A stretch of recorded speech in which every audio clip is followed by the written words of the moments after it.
questions that are being asked, I'd like to mostly address, so this is my preference, is questions that affect how you walk. Questions about living this out.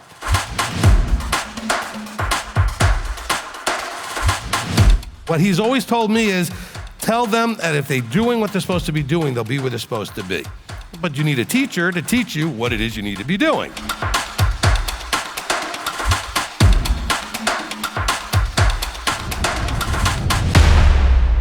For the question. All right, let's now go to Shakara. Shalom, Rabbi and Mishpachah. I have a couple of questions from Luke that I think are pretty fast, but I'll obviously jump back in line. All right, well, if I need to. So the first is in Luke 1, verses 18, and then jumping to verse 34. When it's talking about Miriam and Zechariah, what was the difference between them questioning the messenger that he was silenced and she wasn't? Oh, okay. As far as Zechariah was struck where he couldn't speak. Well, why not her? Okay, so we can, on a very simple Peshat level, what was Zechariah? Well, first of all, he was the husband. So he was the man. He was vertically above her. But wasn't he also a priest? Wasn't he also one of the priests in the priestly rotation? So likely a high priest in rotation. So the greater judgment comes on the one with the greater responsibility. Okay? Yeah. Can I throw one other quick one in before I jump back in the line? Sure. In chapter 2, verses 8 and 9, what was the significance of sending word to the shepherds about Yeshua's birth? Was it literally just so we understand the time and season since the shepherds were out, or is there something more there? I think that there is, I'm going to guess here about something. We don't have this today because everything is technology, is ease of communication. Do you know how most of the information flowed around the world in those days? By either traveling, like shepherds rotating their cattle around and going from town to town, or by people selling wares, merchants who would travel from place to place and bring information from where they just came from. So telling the shepherds meant this word is going to get around. Okay, because these shepherds take their flocks and move them around. And as they move them around, they're interacting with people. Then they take them to market and they interact with more people. So I think this is part of that. But also there's lots of metaphors as to why would he talk to them is because it's the metaphor that's used often throughout scripture is the idea of a shepherd and a flock and sheep. So saying that the great shepherd was born to a bunch of shepherds has great sort of, synergy there. It kind of makes sense, right? There's a logic to that. Okay? Anything else real quick? Okay. Well, I think it's quick. It's still in Luke, chapter 2 again, verses 33 and then 50. When in 33, it's talking about how Yeshua shall reign over the house of Yaakov forever, and there'll be no end to his reign. And then it goes on to when they lose him after the caravan, and they find him in the synagogue or temple, and he's preaching, and they all seem so shocked by well, why would you be there, and why are you doing these things? The messenger already told them who their son was going to be. Why are they so surprised by all of this? Okay, let's look at ourselves with a little bit of honesty, right? How many of us truly, even at this moment, but we'll certainly go back to before you came into working with me anyway. How many of you actually understood what Messiah's role is and what he does before you came into this? Actually, how many of you actually, even to this moment, still don't really fully understand what he does? Lots of us, okay? So why, even though they were told, why would you think they understood what that meant and what it would look like? All right? Because we still don't fully understand what it's going to look like when he shows up and what he actually does and doesn't do. I get asked that question all the time. Elder, you get those questions too, right? Well, what is Messiah's role in this and where does he fit into this and everything else? Okay, so even though they were told this is your son's the Mashiach, basically, so we were told, look, this is the one who was born to be, did they expect that meant he was going to be sitting in the temple at 13 years old teaching people?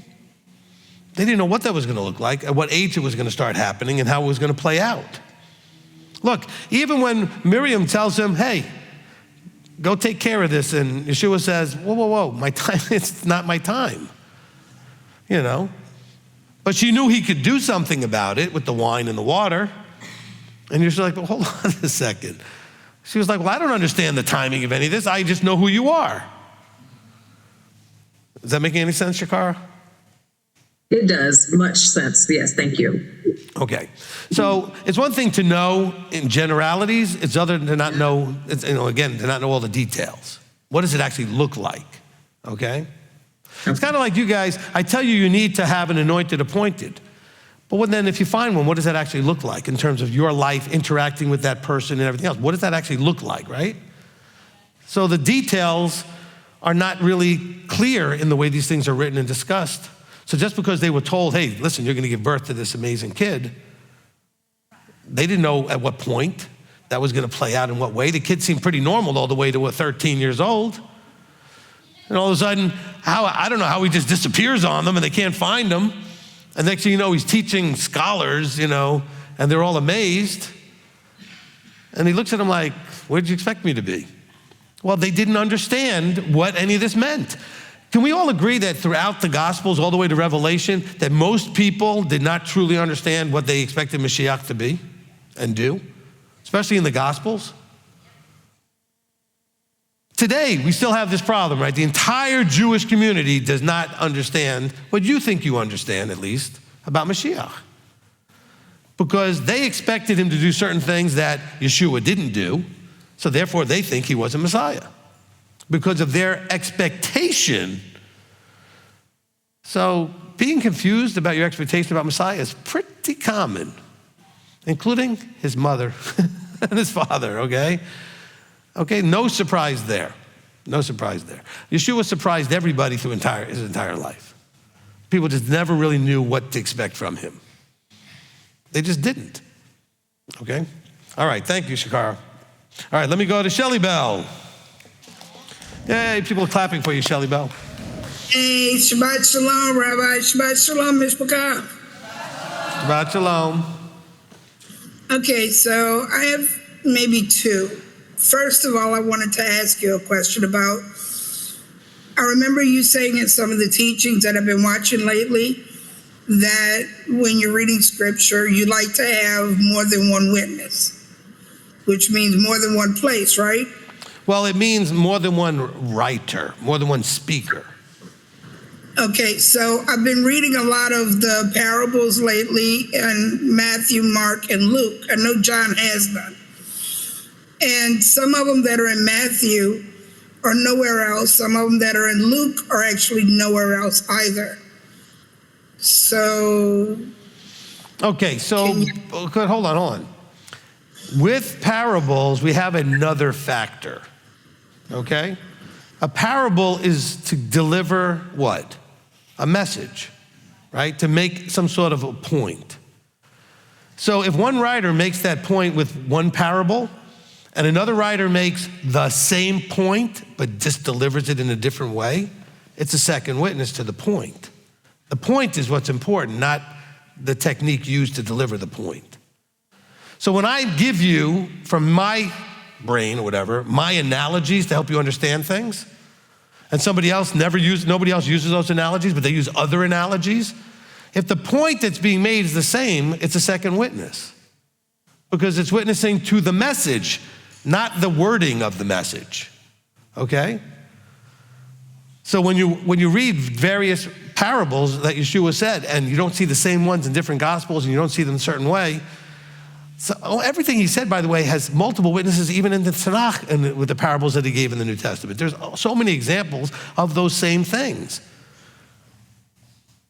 And so, by the way, he himself gave multiple parables making the same point.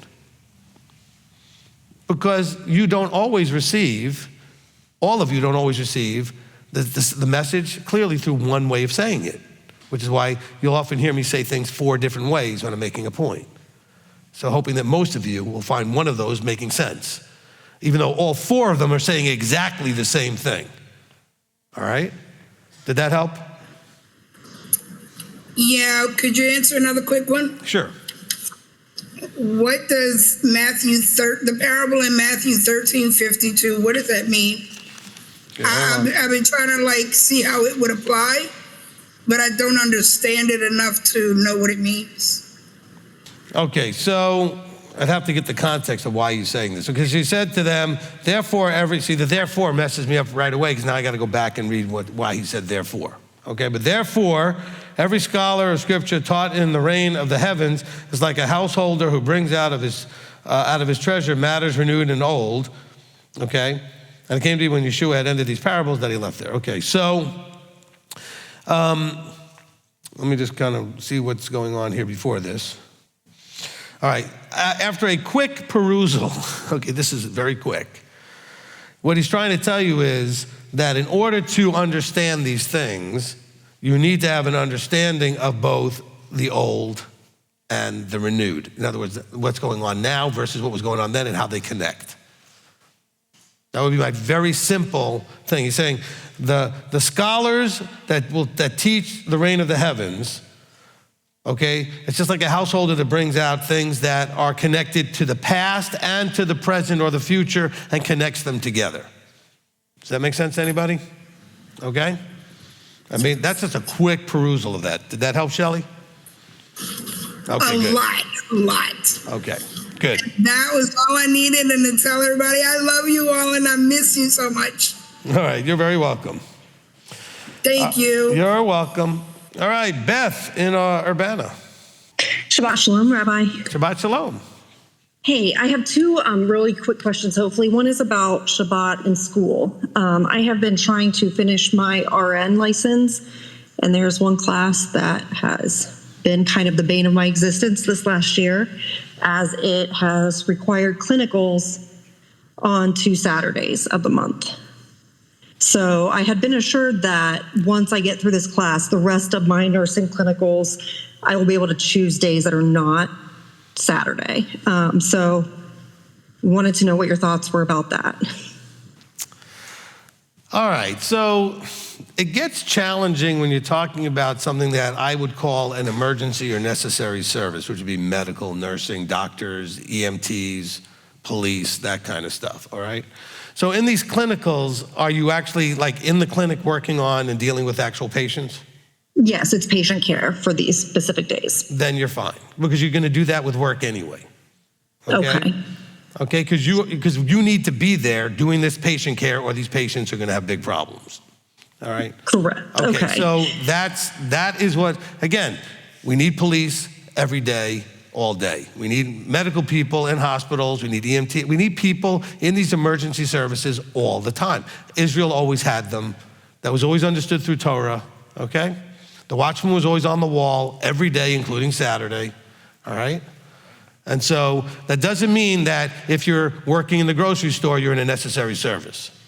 Or if you're working at the factory, or if you're working as an accountant or a lawyer or whatever, you're not in a necessary service. We're talking about people might die if you didn't work. When you're in emergency services, fire department, police, medical, all right? Those are emergencies. Both my children ended up in the emergency room on a Shabbat, okay? When they were really little, all right? Things happen. Kids fall, they hurt themselves, they end up in the hospital, okay? And for whatever reason, Friday night. They were really little. And you know what? I am so absolutely blessed that there was somebody to go to on a Saturday or a Friday night. Because I had 2 children with big cuts, with needing a lot of stitches. Well, not even a lot, but enough, okay? Stephen had busted his mouth open, and my daughter had got a scar right here. She busted her head open, all right? And so they fell, they hit something. They needed to go to the hospital, they needed stitches, and they needed it right then and there, and somebody was there, okay? So Beth, hopefully that helps you. Okay. And then my other question is actually about Jonah. I feel like the beginning of that is fairly easy to understand, don't disobey Yahweh and you won't get swallowed by a whale. But chapter 4 actually had me a little bit confused, because once Nineveh repented and Yahweh wasn't going to destroy it, Jonah seemed to have a little bit of a meltdown and was disappointed. I guess I'm confused by all that. And then there was a part Yahweh grew a plant to shade him and then took it away and he got burned by the sun. I just was really confused by that whole last chapter. All right, so first of all, you got the first part wrong. You don't end up swallowed by a whale when you disobey. You get swallowed by a whale when you want to run away. Jonah wasn't disobeying necessarily, he still was, but he was running away. He always says, no, you're not running away. I'm gonna put you on the beach in that place in Nineveh one way or the other, okay? So he ended up in the belly of a whale because he was running away from what Yahweh told him to do, okay? So disobedience, yes, is a part of that, but don't just think disobedience brings death. Jonah didn't die. Disobedience, when it comes to running away, Yahweh's gonna get in your face and do things in your life to put you right back in the belly of the whale and drop you right out of its mouth on the beach some way where you need to be. So you can't run away. All right, that's number one. Number two, so why was what was the message that Jonah was sent to deliver? Repentance. Why did Jonah want to run away? Because he thought these people were a bunch of blah, blah, blah, blah, blahs, and he didn't want them to repent. He wanted them to be destroyed, and he didn't want to be involved. So then they did repent, and Yahweh's going to relent on the whole deal, and then he's disappointed because he wanted these people to be wiped out, which is why he didn't want to go there in the first place. He did not like these people, okay? And there's all kinds of reasons and everything else that we're not going to get into now. But just understand that Jonah avoided going because he did not want to bring a warning message to them. Yahweh, just wipe them out. Okay, that's what Jonah was thinking. Okay, I don't want to go there. I don't want to deal with these people. Just go ahead and wipe them out. And then they repented, and Yahweh said, okay, I'm not going to wipe them out. And Jonah's like, oh. And now he's feeling worse because it's his fault because he told him to repent. Thanks, Yahweh. Use me. Some of you are going to have this experience. You're going to be forced to do something you don't want to do, and it's going to get the result you don't want to get. And Yahweh used you to do that good work, and you're going to be all messed up by it. You are. It's going to happen. And that's the story of Jonah for you. He wanted them to get what he thought they had coming. And Yahweh said they had it coming too, but he gave them an opportunity. But he wanted to send them somebody to tell them and warn them. And he's like, I don't want to do that.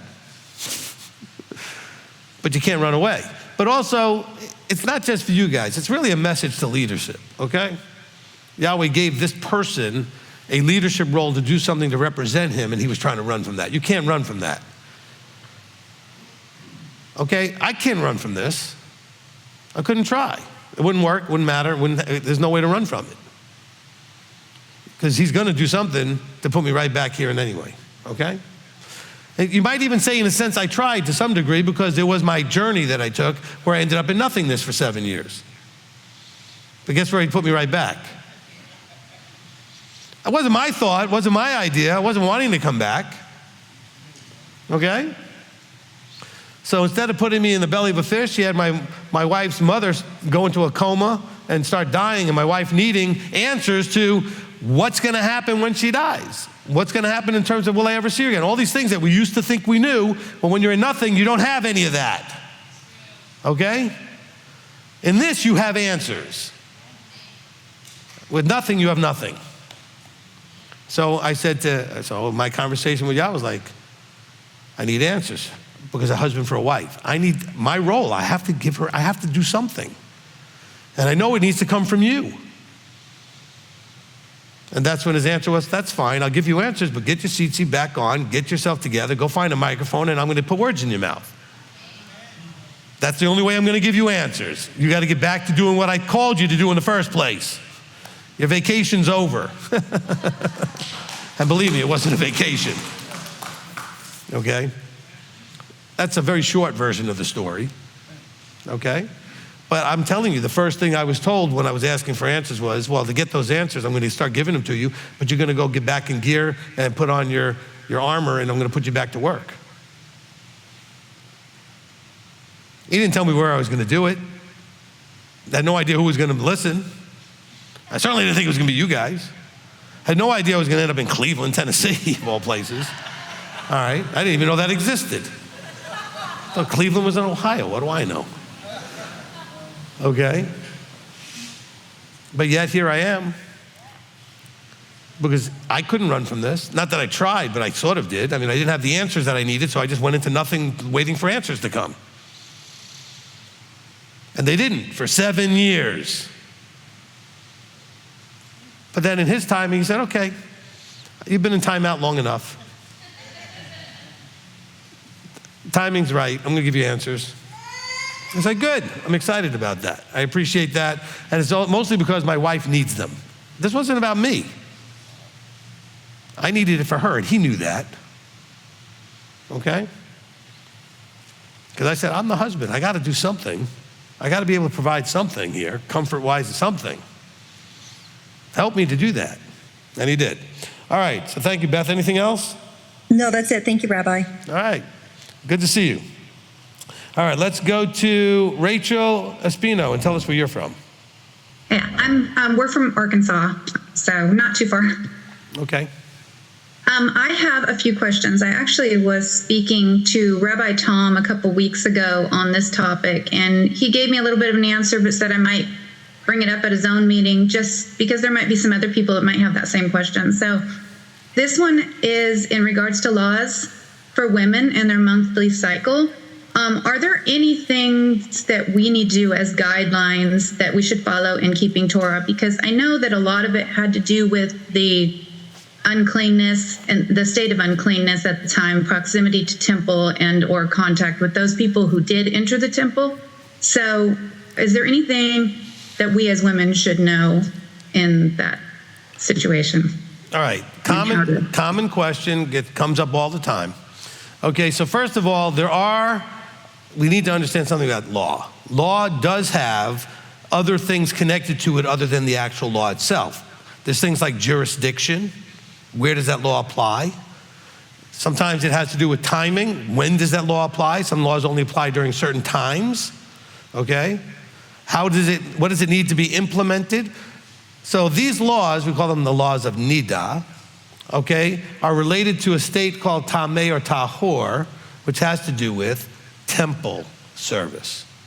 Without a temple, there's no reason for them. So it's not like they were done away with. The reason for it doesn't exist. Because if you're in your monthly cycle and you came into contact with somebody, there's no temple that they could get in trouble visiting because you came into contact with them, all right? So they've been rendered moot for the moment. No temple, no issues, okay? Now, let's add something else to that, which is that there's still one thing for you that has nothing to do with the temple.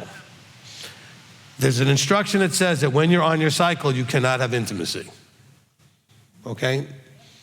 Now, that doesn't mean you can't snuggle and everything. I mean, you can't have that kind of intimacy, okay? That's the one law that still plays through because it's not necessarily connected to the temple. It just has to do with you should not be sexually intimate in that way while you're on your cycle, all right? So hopefully that answers your question. Yes, it does. Thanks. The second question I have, it comes from Leviticus 23, verses 42 to 43, as well as Nehemiah 8, 14 to 15. It talks about how all of Israel was to take branches and build a sukkah and dwell in it for 7 days. And then in Nehemiah, they found in the Torah where they were supposed to build these booths, and they did, and they dwelled in them for 7 days. So I guess my question is, why is this not done despite what appears to be a clear command that we are to build sukkahs and dwell in them for 7 days? And why is it okay that we can stay in homes and hotels or other things like that? All right, that's a good question. I just had one thought on the previous question just for a second. I just want to make sure I'm very clear that you can do a lot of just everything else when it comes to husbands and wives, okay? So that doesn't mean you can't hug your wife while she's on her cycle. It doesn't mean you can't kiss her and those kind of things, okay? You just can't do that one act. I just want to make sure that that's clear, because I don't want people to think they have to just separate and just have that space completely for that whole time. You don't have to do that. All right. Now let's get back to your question. Okay, so the instruction to make booths, all right, you got to remember when it was first given, they were somewhat nomadic and they were moving around, okay? And they had to do these things. It was a commemoration of Sukkot, okay? Now, when you get to Yeshua's time, because again, we can kind of go from Leviticus to Nehemiah to the Gospels. By the time you get to Israel in Yeshua's time, they had booth cities. They had tent cities where people would come. But those are for people that were traveling for the Shalosh Regalim, for the 3 pilgrimage feasts. They would stay in these areas that were allowed for people to put basically booths and tents up for them to live in temporary dwellings. But the people who lived in Jerusalem stayed in their houses. That was not an issue at all. The point was that the nation should be commemorating Sukkot, all right? Now, the Jewish community will set up some little small token thing in their backyard or on the balcony of their apartment or whatever they can do, okay, so that they have something to try to fulfill this. But we can see as it was played out and as it went through that that's not exactly how it all played out, all right? There's no reason if you already live in a house that you have to now get out of your house and go into a tent, okay? They lived in booths. Why? Because they were living in temporary dwellings as they were leaving from Egypt and they didn't have a permanent dwelling to live in. And when you pilgrimage to Jerusalem, most of those people coming, because there's a lot more people coming than actually live there, would need someplace temporary to dwell, all right? By the way, that's also why people ended up putting, well, the Torah rule to put a fence around the top of your house, or the roof of your house, is because people who would visit would sometimes stay on the roof. Because people did not have very large dwellings. Okay, didn't have very large dwellings. So here we are in modern times, okay? First of all, we're not in the land. And to keep all of the actual feast commandments, what does it also say in there? It says go to Jerusalem. Well, it says go to the place where he places his name. Well, we could make an argument that that's wherever his authority is. That could be here. But really, the ideal way that it was intended is that you go to where the temple would have been, which would have been Jerusalem. So even if you made a little temporary booth in your backyard, are you really doing the commandment as intended? Not probably, okay? And so we do what we do to commemorate the event, to memorialize the event, to keep the days, to not work on the days he says don't work, looking forward to the future fulfillment of these events. But we're also looking to the actual, when Yeshua was here, he never corrected him for doing it wrong. And he very clearly, it says a couple of times, was going to or at Sukkot. Specifically, Sukkot is mentioned in the Gospels, okay? And it says, even in one place, it says, and on that great day, the last day of the feast, which had been Shemini Atzeret, he stood up to speak. So clearly he was there. And he never told them, by the way, you're doing this wrong. Everybody needs to go make a booth, okay? But you made booths for guests.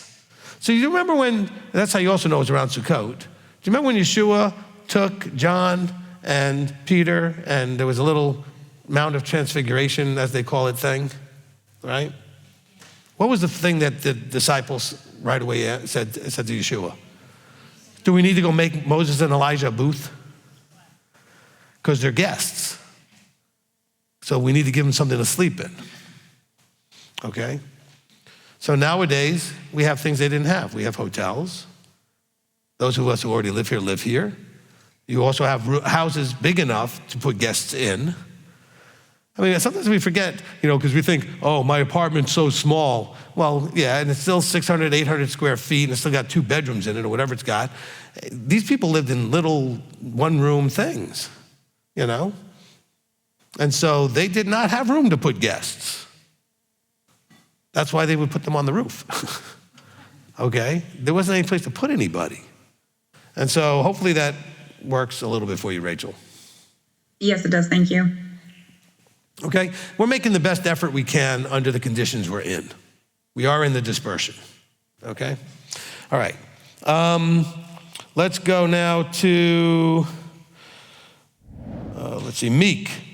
So my question is kind of related to Elizabeth's topic of healthcare and working on Saturday. So I'm in a situation right now where I have to get another job and I need to bring in more income so that I can be the provider I was intended to be and meant to be. And I have an opportunity. I've been praying on it and looking because my schedule is so tight, I only have like maybe 3-4 hours during the week to work outside my already 9 to 5, and sometimes that job goes later than usual, especially during busy season.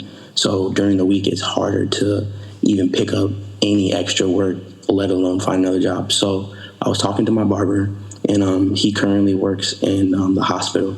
And he told me that they need people, especially people of color, working as a hospital responder.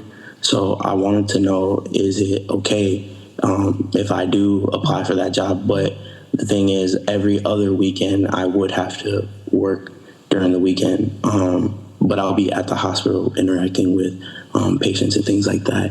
But I didn't know how to go about it. So I wanted to know what your opinion was on that. And that's my first question. All right. So first of all, let me just say something. As you're getting older, I see your dad in your face, okay? You know, I've known you now a couple of years, okay? And I'm just saying, as you're getting older, whether you like that or not, you look like your dad. All right. So, and everybody else here is laughing because they can see Uncle Chuck in there. All right. Look, I don't want everybody to think, oh, that's a great way to get side money and be able to also work on Saturday. Let me go find a hospital to work at. No, I want you to be working in the emergency services because you have a heart to help people that are in life and death situations. It's not a side angle to get into Sabbath work, okay? So let's not do that, okay? If you actually genuinely, this is between you and the Father, right? If you genuinely have a heart to be there for people in their urgencies and emergencies, then yes, that's fine, okay? But by the way, that's not necessarily because you're going to be working in the cafeteria or doing some of the maintenance or something. You have to be one of the medical people that's actually there doing the life or death thing. Anybody else, any of the goyim, the nations, can go do the other stuff, okay? You have to be there for the emergency, urgency stuff. So don't say you're working in admin, okay? If you're pushing papers and using a computer on Saturday, that's not what I'm talking about. Okay? We're talking about if you're not there, then the person who's in a major crisis isn't going to have the help they need. Well, if I work in admin, they need me to do things with the papers. No, that is not the same thing, okay? All right? The person that's going to put the thing that stops the bleeding on or gets their heart started again or whatever it is, or make sure to get them from the accident site to the hospital, like the emergency EMT person, whatever, that's different, okay? That's different. So if any of you ever have these choices like me, please call me so we can talk it through. Maybe I can help you figure out something else that's a better way to get some side hustle money other than having to work on Saturday, and figure out better ways to squeeze extra hours out of your schedule, okay? All right, because that does not sound to me like this Saturday thing with the medical thing is really because that's where your heart is at the moment. It just doesn't sound that way to me. It sounds like it's a loophole you found that could work. Okay? And that's not the right approach, all right? I know you want to make more money, be a provider. I'm proud of you for that. Actually, I've worked with you for a long time. I'm proud of you for most of the things that you've done because you call, you get help, and you mostly listen to what we tell you to do the best you can. That's all good stuff, all right? And when you need to get smacked around, either I or your father smacks you anyway, so you're good, okay? And you've taken a few of those, you know. Okay, so you're welcome to call and make an appointment. We can talk about it in more detail. I noticed the loophole, and I was like, this might be like some treacherous water, so let me get clarity on this, and if it's not okay, how can I go about it a different way? So thank you for clearing that up. Man, I'm tongue-tied. I'm sorry. Well, and actually, speaking of tongues, you may need to go to the emergency room. Your tongue is blue. Oh, yeah, I had methylene blue. Oh, you did the meth? I was literally going to ask you if you did that. Yeah. That was the thought in my head, that you did the methylene blue. Okay. Mm-hmm. Yeah, I take that because I'm trying to figure out different things, especially with my mom's dementia, and I'm trying to do preventative things because I catch myself forgetting, and I'm like, okay. If you're making your tongue blue helps her dementia, please tell me. Okay. Will do. And then my second question is that I know that we're not perfect, and I'm doing my best to walk this walk, but there's been times that I've slipped up, and I have this feeling that, I don't know, like there's times where after Torah study, on Fridays, I catch myself out at the bar with friends because I don't necessarily have the Sukkot here in Minnesota. And that's not an excuse, but that's my reality. And so I get distracted and I find myself outside and I don't wear my tzitzit because I don't want to be outside and someone see me. And then it's almost like counterproductive to them because they may know some information about it and then they see me outside and it's like, I don't know. So I don't wear them. But that feeling kind of carried over to the next few days to the point where it's like, I don't wear them because I feel like I need to earn them. And I want to know, like, should I, even though I feel like I shouldn't wear them because I need to earn them, should I still be wearing them even though I'm feeling that way? All right. Because, yeah, yeah. All right. Listen. Okay, you've spun this into oblivion, okay? Stop. I'm dizzy from the spinning. Look, the purpose of the tzitzit is to remind you not to do that stuff. You don't have to earn tzitzit. You wear them so that you earn other things, so to speak, because it's to remind you of something. Okay, so no, you should be wearing them. You don't have to earn wearing them. They're there to remind you. You don't have to be at a certain level and then you get to wear your tzitzit. You put them on when you realize I need reminding. And so you have them on so that they're there, so that when you go out to the bar, you realize it's Friday night. What am I doing at a bar wearing tzitzit? So what do? You take them off and go to the bar. That's missing the point. Okay, but let me help all of you understand. And I appreciate me being the one that gets to be smacked for this, but the rest of you need to understand. Probably the biggest thing that you need to develop while you're breathing, okay, from birth to death, is something called discipline, okay? You're not getting the forever suit if you don't have any discipline. Self-discipline, okay? And Meek, that's what you're struggling with, is self-discipline. So you don't have a fellowship, you don't know what else to do, you're bored, your friends want you to go out Friday night to the bar, so you do. That's a discipline problem. Now, most people aren't going to like what I say next, which is when we don't have discipline, we demonstrate that at that moment, you're weak. Okay? So I'm not just saying, hey, Meek, you're weak. But in that moment, you are. Okay? You might be strong in other times, in other ways, but that moment is showing you to be a weak person. You don't, because a strong person has discipline. It takes strength to do or not do the right thing, basically because it's the right thing as opposed to I want to or not. I do it because it's the thing to do. And that takes strength, okay? Anything in life that takes discipline requires a strength, not physical strength, an internal strength, okay? I mean, I listen to a lot of guys out there, and there's a lot of guys that teach a lot of stuff about, getting things done and all kinds of other things. And one of the things they always tell you is like, look, you don't need motivation. Motivation disappears, it comes and goes. You need discipline, okay? Because discipline means I'm gonna do it whether I'm motivated or not. Because I made a decision that this is what I'm gonna do. Or something I'm not gonna do because it doesn't matter whether I want to do it or not. I'm just not doing it because I know I'm not doing it, okay? I was fasting for a couple of days. My wife and some people wanted to go out to a restaurant. I said, I'll come, don't worry about it. I'm not gonna eat, I'll come and I'll sit. And it didn't bother me watching everybody eat because I had already made a decision that I wasn't eating. So why would I let it affect me to sit someplace where everybody's eating? I could be not eating at a restaurant, I could be not eating at home, I could be not eating at the office, I could be not eating anywhere. But there's all that food and it all looks so good. No, I had already made a decision I'm not eating. That takes discipline. Same thing with doing things. I made a decision I'm gonna keep Shabbat. Well, I have to decide, that means I have to protect it and guard it and remember it and all those things. It takes discipline though. It takes discipline to read the labels on everything at the store. Okay, so we just keep grabbing stuff and, no, stop. Look at the label, all right? That takes discipline. I mean, do you have discipline? Or don't you have discipline, right? Okay, did that help, Meek? Yes, it did. Okay. It answered my question, so I appreciate that. And I'll take it and run with it. I don't have any more questions, so I'll let the next people go. Thank you. Good. All right, I'm gonna try and be quick. It's already 5:22 because I talk too much. All right, I wanna just grab Shaquille real quickly because I got somebody here from Trinidad. I think that's pretty cool. All right. Hi, Rabbi. Shabbat Shalom. Shabbat Shalom. Well, one of the things I was thinking of is that, yes, like during Torah study last night, you were speaking about the people that were like plotting against David and the children of Israel. And well, that was from Psalm 83. I read it recently, and it just keep running through my head. Okay, something about Psalm 83. I didn't catch almost anything else you said.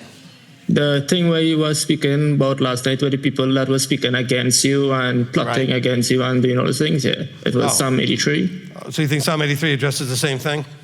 Yeah. Okay, let me just look at that real Where quick. the Ishmaelites and the Edomites and everyone were plotting against them. Yeah. But again, David has a bunch of Psalms that sound similar to that, where he says, all the enemies are against me and they're plotting against me and those kind of things.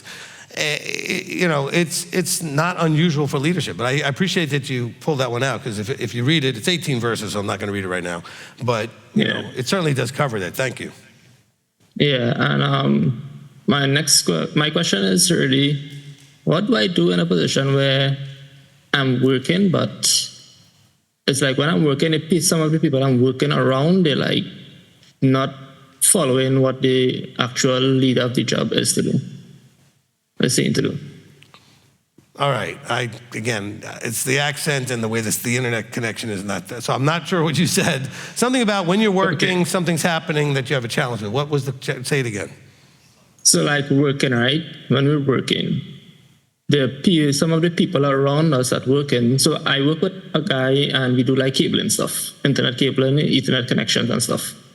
So we're doing the work, and some of the guys are not listening to the leader himself, and they're not following what he's actually wanting us to do. All right, so this is a challenge in any job when you're not, well, it's a challenge if you're the boss too. But if you're part of a group and there's a lead and the lead is trying to get people to do things, you're gonna have a certain percentage of the people that are just not listening, okay? You know, look, I've dealt with some people, young people, that think, oh, well, you know, power to the workers and let's do everything for the workers. And I said, wait till you get a job. And when you get a job and you're working and putting in the effort and the person next to you is getting paid the same and doing nothing, then you might not be so much power to the worker, okay? Because you haven't lived in the real world yet to realize that if you actually are working, there's a bunch of people around you getting paid exactly the same thing who are doing nothing or half of what you're doing. Okay, and who aren't listening to the supervisors, okay? And then this person ended up being a supervisor and frustrated that nobody was listening. I said, I told you, you know, I think workers should have a say in the running of the business. Then there'll be no businesses, because they're not qualified to do anything but ruin the business, okay? Any worker qualified will eventually run the business. That one worker that's qualified. The other ones are gonna still sit there going, you want fries with that, okay? I'm just saying, they're just not going to get there. Because that's the problem, Shaquille, that they don't have the discipline and the motivation to actually do things well and progress and move up. So what do? You do what you can. You do your stuff, you allow that there's a leader that's gonna have to deal with the people not doing. You just do your thing the best you can, okay? Will do. Thanks, Rabbi. You're very welcome. By the way, we have had other people from Trinidad in the past, and so it's nice to have a few people every now and then from Trinidad. Nigel and Pearl, Miss Pearl. That's right, Nigel, that's right. Yeah. Somehow I keep thinking about him being from Guyana also, because they got both Trinidad and Guyana going on. But yeah. All right, but no, I've had a lady from there from many years ago. That's Miss Pearl. Oh, is that who that was? Miss Pearl Blendman. Miss Pearl Blendman. Okay. Because she used to send me her tithe in Trinidadian dollars. Yeah. And so I still have it, because I just thought it was cool to keep and just hold on to, you know, the tithe is in Trinidad money. Anyway, great to talk to you, Shaquille. You keep hanging in there, just do what you got to do, okay? Always do the right thing, because it's the right thing. I'm trying my best. Good job. Thank you. You're welcome. Yeah.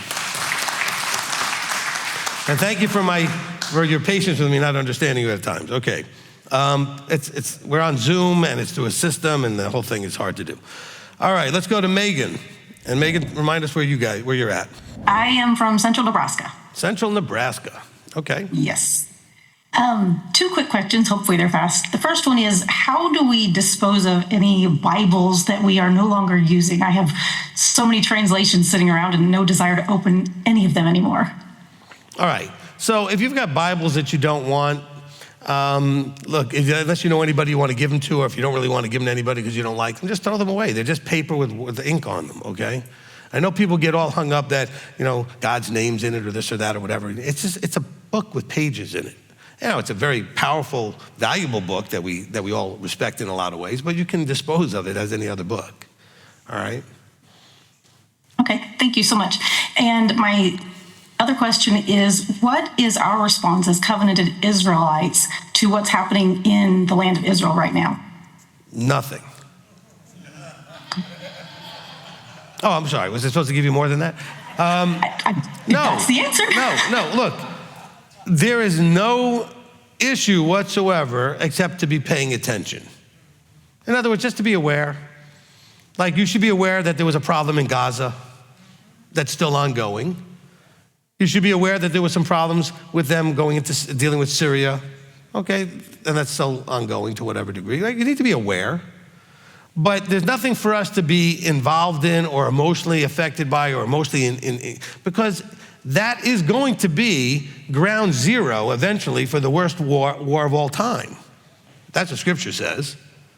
So there's no reason for us to get emotionally sucked into whatever political drama is over there, okay?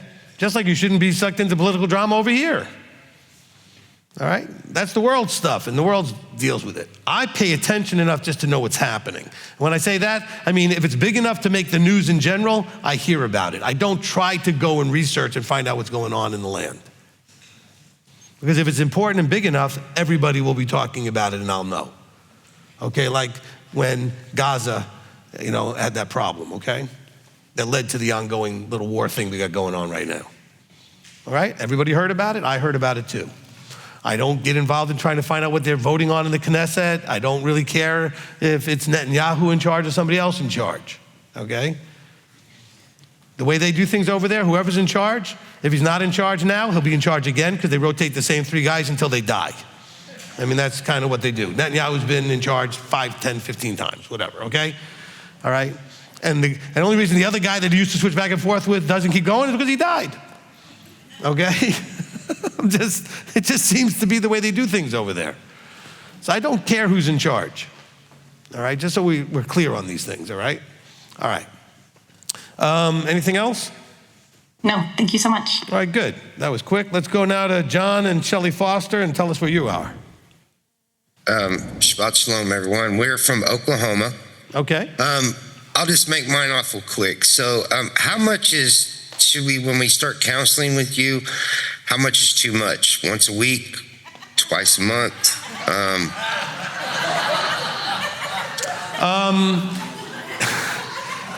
There's no such thing as too much. It has to do with what do you need and what's the appropriate amount of interaction for what you need, okay? Right. There are people call here almost every day. They don't always get to talk to me, but they'll call a lot. And, we try to help them the best we can because some people are really dealing with some challenges and they really have very few people that have ever shown any interest to help them. And once we show some interest, they just latch right on. But they need it. It's legitimate, okay? There's a need. Okay, so the only thing to do for you is let's see what you need. And you might be surprised. I do what is often called speed counseling. Not that I try to do it on purpose, but somebody will call, we'll block out an hour, I'll fix the problem in 10 minutes and we move on. Okay, so that happens a lot too.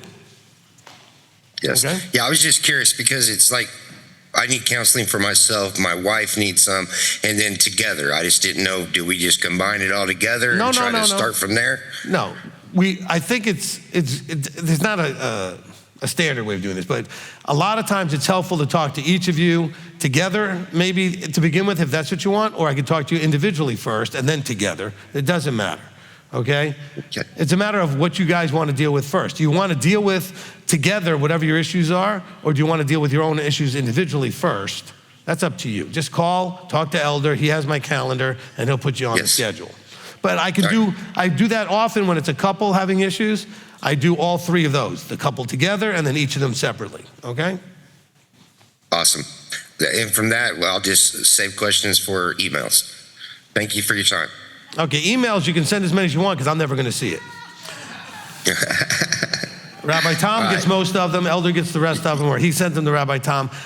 They don't usually end up with me anyway, so send them. Yeah, Rabbi Tom answers a lot of questions for me. Yep. Okay. So thanks, everybody. Look, and some people are just more comfortable and adept at the written word. You know, Rabbi Tom used to work with a newspaper, whatever. He's used to the written word. He likes to type out answers. Everything. I'm not a writer, okay? I don't like to do that. So emails are not my best way to adjust things. However, if you do contact us, then we will get that from an email. A scheduled appointment with me can be made. Okay, that's number one. Oh, by the way, so, because I think we got one more here, and then we can be done. Kyle Morgan, let's do you, and then I'll make one more point. All right, I'm from Duggar, Indiana.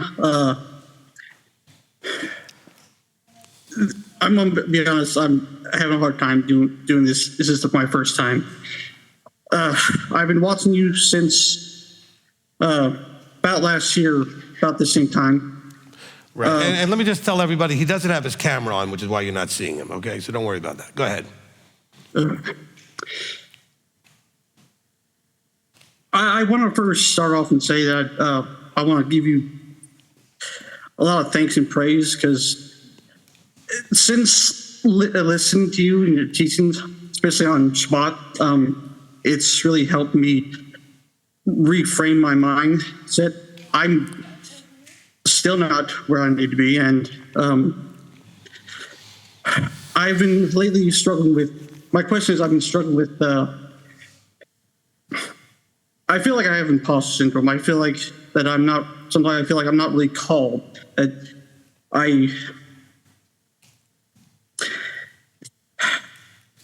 give you some background, I'm autistic, high functioning, and makes it hard for me to communicate. And I don't. You're fine. You're fine. Let me interrupt then. Hold on. Do you understand my teachings when you hear them? Yes. Then you're called. Because you couldn't understand them otherwise. Okay? I don't mean that in any prideful way. I mean, you guys know what I'm talking about, because you show them to someone who's not called, they don't understand them. It doesn't make any sense and they don't like it. So if you understand and get benefit out of them, you are called. Did that help? Yeah, I struggle with, well, every now and again I have this moment where my thinking,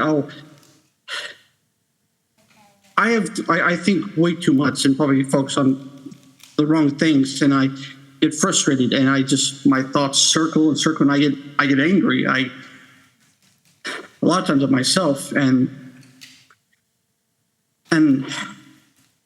I'm trying not to do that, but it gets so hard to not latch onto that thought that's just constantly blaring in my head. What do you do for the high functioning autism? Do you have somebody that you talk to? Not at this moment, but I'm just recently got my insurance and going to go see a therapist. Okay, that's where you're probably at the moment, okay? Unless I was to do counseling from giving you therapy point of view, which I'm really not very well-schooled at dealing with autism, although we have had other people on here. Ernesto is very happy to let you know that he struggles with that too. We work with people with autism. And some of them are more high functioning than others. But the thing is, I always encourage all of you, if you have a diagnosed and understood something, you know what, I think I hit something on the pad and messed this up. Okay, so the thing is, I encourage everyone to become expert in their problem, their challenge. Okay, so you need to not be defeated by or frustrated with or feel like something's, lacking because you have this problem. You know what, you're actually ahead of a lot of people. At least you know what you have. I got a lot of people struggling, have no idea what they have. Okay? And so they haven't made that effort to go get it diagnosed and know what the problem is. And so you have a problem where, it's kind of like ADHD. People say that you have a problem focusing. No, the problem is you're trying to focus on too many things. So the same thing with autism. You may have a thought that's hard for you to deal with in terms of putting it somewhere so you can get on to another thought. So you're gonna need some tools for that. You're gonna need some people to walk you through some tools for that. That needs counseling and therapy, okay? All right, yeah. And I recently got a GED book that regretfully I haven't really touched because, again, I'm very bad at focusing on things. I get distracted by some stuff I probably shouldn't be distracted by, and I've made mention to my mother that I want a GED tutor because I think that would help me, guide me through it. Because I'm 30 years old. I'm tired of just sitting around in my bedroom, miserable looking at the internet and not doing anything with my life. I want to be out there. I want to work. I want to be with people, not this. Then proactively own your life and start choosing to figure out workarounds. Look, there are people that have very functionally successful lives with your problem. You need to find out how they do that, okay? And you have to take charge. Don't wait on everybody else. Say, I need a therapist. I need to get out of the house. I need to just start owning your life. You're an adult now, okay? You need to take charge of your life, of what you need. Because what you have can be dealt with, handled, and become functionally more than it is now and productive, where you will feel like you have a life, where right now you don't feel like you have a life. Okay, but you have to take charge of that. Okay? Okay, thank you, Rabbi. All right, you're welcome. And if we can be of help, you can call here and we'll try to be of help in whatever way we can. But I think you need a professional where you are that's good at and expert at high functioning autism and helping you figure out, because what you need is workarounds. You have a problem, how do you work around the problem? You're not gonna get rid of the problem. If you're autistic, you're autistic. But what if you figured out a way to work around your problem? Okay, I have very bad ADHD at times. I have a hard time concentrating on one thing because I got too much things distracting me. And I will often get lost even while you're talking to me, okay? And then I'll ask you to repeat what you said because I totally lost it completely. But I do my best to find workarounds, okay? Knowing that if I'm gonna sit and make it through 2 hours of Q&A, which is good because we keep changing people every few minutes, all right? It can be tough for me in an hour counseling session with just one person because I have to stay focused, and that can be very hard. But I've learned to find workarounds. So you might see me fidgeting or doing something that allows my brain to focus a little better, but that's me finding workarounds. You gotta find your workarounds. And this is for everybody. Whatever you struggle with, there are workarounds. You just gotta look for what works for you that allows you to function in areas that you struggle to function.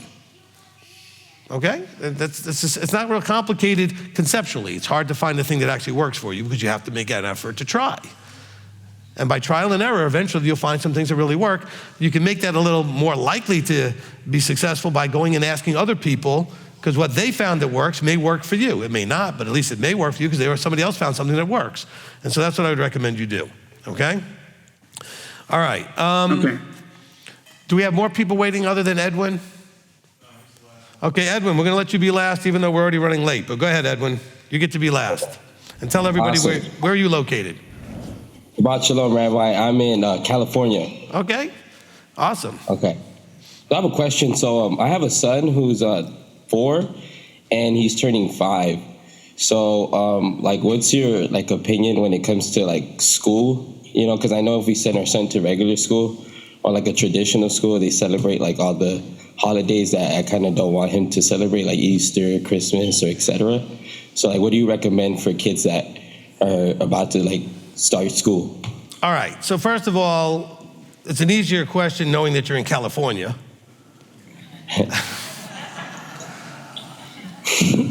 Okay, no.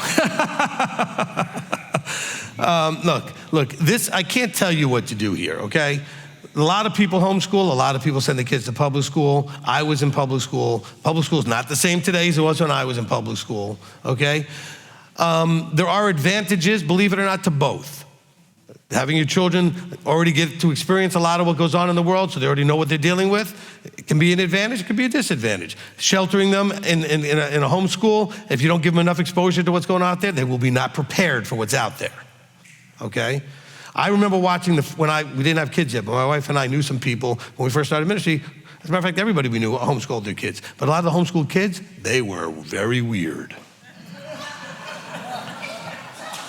Because they did not know how to interact with anybody other than parents and home, okay? They were strange. Because you isolate your children, they don't know how to deal with anything. Okay, I went to public school. Now, yeah, we didn't have some of the more extreme agenda stuff that's out there, DEI and all the other stuff that's gender related and stuff. We didn't have all that. But we still had bullying. We still had all the other nonsense. We still had Christmas, Easter, and all the other holidays that we don't celebrate. We had all of that in the school. But I also learned how to deal with the world, okay? Because I had to deal with the world every day. And then it was even more so because when I went to high school, I decided to go to a special school that was in Manhattan, so I had to go on a bus and a subway to get to school. So I had to deal with more of the world every day by having to travel, okay, and see the world and be exposed to it. And I think that grew me up a lot faster than the homeschooled kids, okay? But I also understand as a parent, because I had my kids in public school a little bit, then I had them homeschooled a little bit. There's certain fears you have as a parent about what might happen to your child in the school, especially if your child's a girl, okay? Not as worried about my son being a son or a boy being in the schools, but boy, I'll tell you what, it was hard to feel comfortable sending my little girl into a public school. However, my little girl also knows and has said to me that she feels like she missed some things because she was homeschooled and didn't get to have the experience with interacting with other people and being in the school. And she's right. She definitely missed some things, but she also missed some things that were bad too.